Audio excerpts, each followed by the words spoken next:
bit more to the right.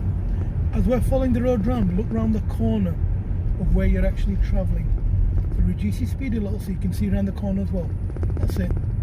Because if there's an oncoming car, they sometimes don't stay on their side of the road, especially a large vehicle. And as you're going ahead, as you follow the road ahead, you'll see the triangle warning you of a junction. So you need to make sure that they don't stick into the junction as you're going ahead at whatever speed you think is appropriate here.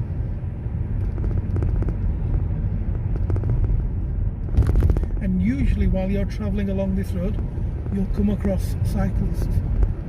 Essentially treat them like a car, overtake them like a car, and leave a safe distance as you would with a car.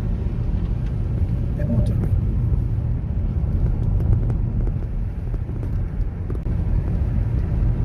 As you do follow the road ahead, you'll see that the speed limit will change soon.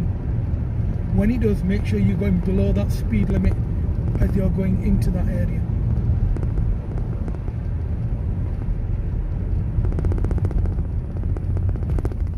That's good, excellent. The speed is reasonable.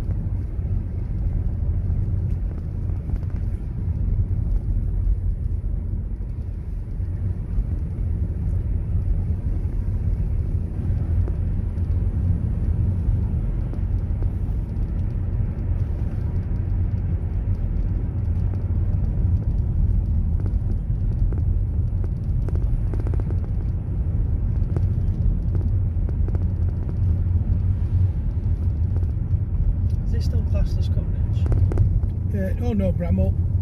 Cookridge finishes where the national speed limit sign came in. Okay. And then this is Bramall, and then it leads towards Pool and Wharf Down.